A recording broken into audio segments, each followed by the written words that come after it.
Hello दोस्तों, नमस्कार। आज हम इस वीडियो में एक ऐसी कहानी सुनने वाले हैं जिसको सुनकर आपकी सोच पूरी तरीके से बदल जाएगी। तो चलिए इस कहानी को शुरू करते हैं। ये कहानी टॉल्स्टॉय की एक बहुत ही प्रसिद्ध कहानी है। कहते हैं कि पुराने रूस में 3 फकीर बहुत ही प्रसिद्ध हो गए। वे इतने प्रसिद्ध हो गए कि वहां का जो सबसे बड़ा पादरी था वो उन तीनों फकीरों से ईर्ष्या करने लगा था, क्योंकि धीरे धीरे लोगों ने चर्च में आना बंद ही कर दिया। चर्च से लोगों की भीड़ बिल्कुल गायब सी हो गई थी।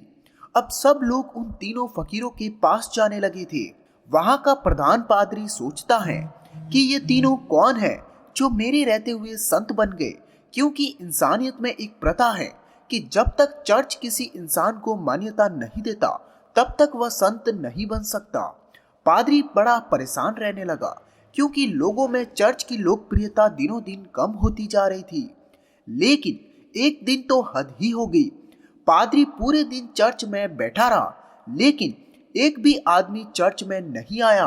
पादरी के क्रोध का ठिकाना ना रहा। उसने निश्चय किया कि आज तो उन तीनों फकीरों की खैर नहीं, आज तो मैं उन तीनों को सबक सिखाकर ही रहूंगा। वह अपने पूरे पादरी वेश में तैयार हुआ। उसने सोने का ताज पहना, हाथ में प्रधान पादरी का प्रतीक वाला सोने का डंडा लिया और चल पड़ा उन तीनों से मिलने के लिए। वे तीनों एक बड़ी सी झील के उस पार रहते थे।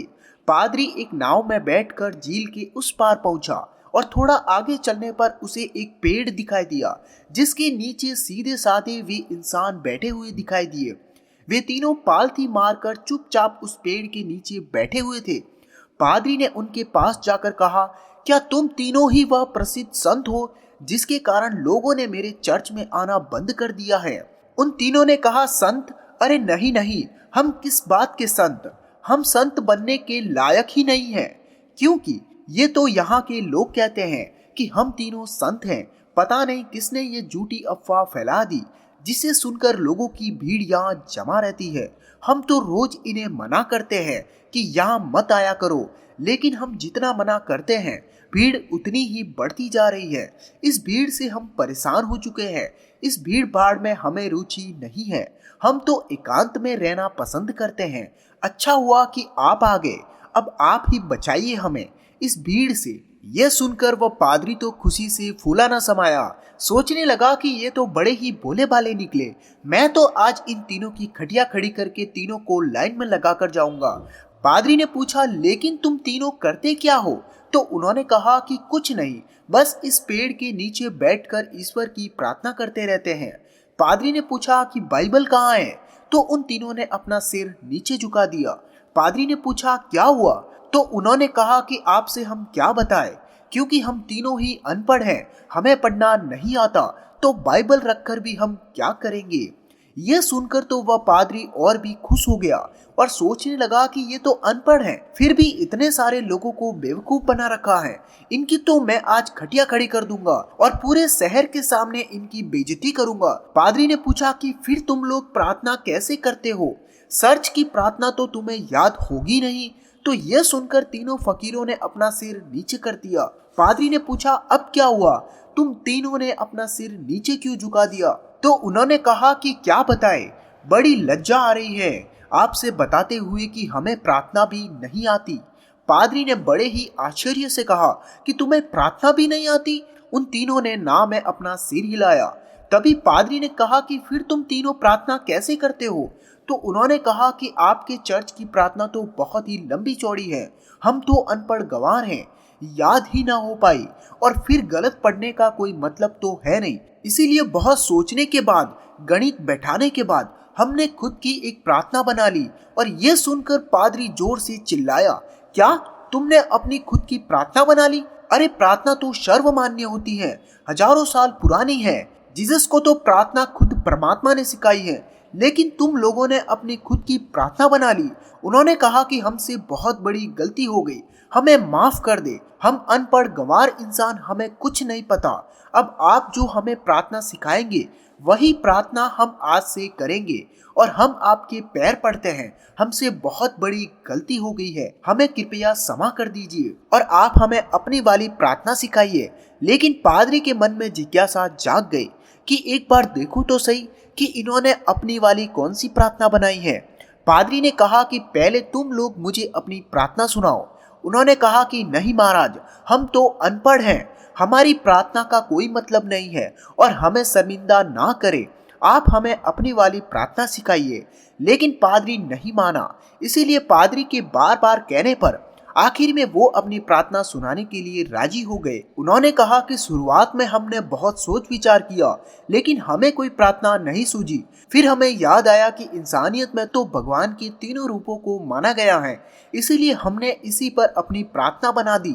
अगर आप हमारी प्रार्थना सुनेंगे तो हम पर हंसेंगे। इसके बाद भी तीनों चुप हो गए। पादरी ने कहा, अरे बताओ तो, मैं तुम्हारी प्रार्थना पर नहीं हंसूंगा। तो उन्होंने कहा कि भगवान के तीन रूप हैं, इसीलिए हमने प्रार्थना बना दी कि हम भी तीन, तुम भी तीन, हम पर कृपा करो। यह सुनकर तो वह पादरी भी हंस पड़ा और बोला कि जिंदगी में बहुत प्रार्थनाएं सुनी, पर ऐसी प्रार्थना कभी न सुनी। वो मन ही मन सोचने लगा कि ये कितने बड़े बेवकूफ लोग हैं, आज तो इनकी अकल ठिकाने लगाकर ही जाऊंगा। इन तीनों को मेरे पास चर्च में आना पड़ेगा। उन तीनों ने कहा कि आप हमारी छोड़िए, अपनी प्रार्थना सिखाइए, हम आज से वही करेंगे। पादरी ने उन्हें चर्च की प्रार्थना सिखानी शुरू की। उन्होंने कहा एक बार, और पादरी ने फिर सुनाई। उन्होंने कहा एक बार, और पादरी ने तीसरी बार सुनाई। उन्होंने कहा एक बार, और कहीं बोल न जाए। पादरी ने फिर सुनाई। उन्होंने कहा आखिरी बार। पादरी ने कहा घबराओ मत, कभी कभी चर्च में आया करो, धीरे धीरे तुम लोगों की जिंदगी सुधरने लगेगी, और अगर रोज आओगे तो ये प्रार्थना भी सीख जाओगे। उन्होंने कहा जी, जैसी आपकी आज्ञा। पादरी ये देखकर बड़ा खुश हुआ। उसने कहा कि तुम लोग डरना मत, तुम सर चाओ, मैं तुम्हें माफ कर दूंगा और लोगों से भी माफ करवा दूंगा। उन्होंने कहा कि आपका बहुत बहुत धन्यवाद, आप बड़े महान इंसान हैं। पादरी ने सोचा चलो एक झंझट तो छूटी, इन तीनों मूर्खों को लाइन पर ले आया। वह अपनी नाव पर आराम से बैठकर खुशी खुशी वापस जाने लगा, और नाव अभी झील के बीचों बीच पहुंची ही थी कि पीछे से कुछ लोगों के चिल्लाने की आवाज आई। पादरी और मांझी ने पीछे मुड़कर देखा तो उनकी आंखें फटी की फटी रह गई। वे तीनों पादरी को पुकारते हुए झील के पानी पर दौड़ते हुए चले आ रहे थे। वे तीनों पानी पर ऐसे दौड़ रहे थे मानो कोई जमीन पर दौड़ रहा हो। यह देखकर पादरी के हाथ से वो सोने का डंडा छूटकर वही नाव पर गिर गया। यह चमत्कार तो आज तक केवल जीसस ने करके दिखाया था। वे तीनों भागते हुए नाव के किनारे आकर खड़े हो गए और पादरी से कहने लगे कि आपकी प्रार्थना हमें एक बार और सुना दे, हम उसे भूल रहे हैं। वह कहता है ऐसे शुरू होती है, यह कहता है ऐसे शुरू होती है, मैं कहता हूँ ऐसे शुरू होती है। हम तीनों के बीच में बहस शुरू हो चुकी है। अब हम बहस करें या प्रार्थना करें, इसीलिए आप हमें वह प्रार्थना एक बार और सुना दे। पादरी ने तो झुककर उनके पैर ही पकड़ लिए और कहने लगा कि अब तक मैंने आपको जो भी बताया है, जो कुछ भी कहा है, वो सब कुछ भूल जाओ। तुम्हारी प्रार्थना जीती और मेरी हारी। तुम्हारी प्रार्थना ही सर्वश्रेष्ठ है, क्योंकि उस प्रार्थना को ईश्वर ने सुन लिया है। और सच तो ये है कि अब मैं भी तुम्हारी वाली ही प्रार्थना करूंगा। गलती हो गई मुझसे, जो मैं अहंकार में आ गया था, तुम्हारी प्रार्थना को कम समझा, जबकि कमी तो मेरी श्रद्धा और आस्था में थी, कमजोर तो मेरी प्रार्थना थी। इसीलिए आप लोग मुझे माफ कर दे तो बड़ा ही उपकार होगा। तीनों फकीर बोलते रहे कि एक बार हमें आपकी वाली प्रार्थना सुना दे, लेकिन वह पादरी चुपचाप अपना सिर झुकाए वहां से चला गया।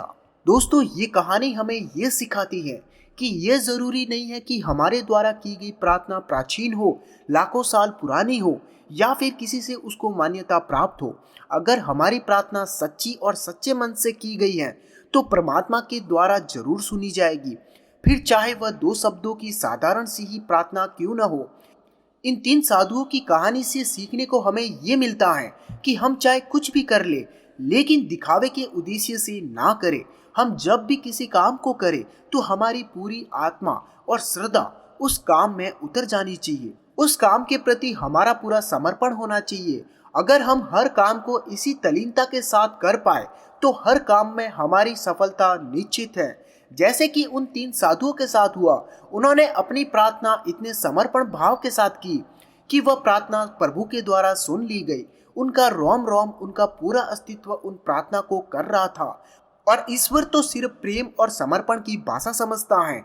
चाहे कोई अनपढ़ हो या कितना ही पढ़ा लिखा क्यों ना हो, परमात्मा के द्वार पर सब एक ही होते हैं और परमात्मा उसी की पुकार सुनता है जिस पुकार में प्रेम और समर्पण बसा हुआ होता है।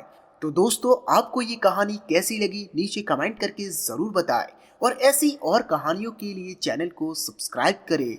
आपका अपना बहुमूल्य समय देने के लिए बहुत बहुत धन्यवाद।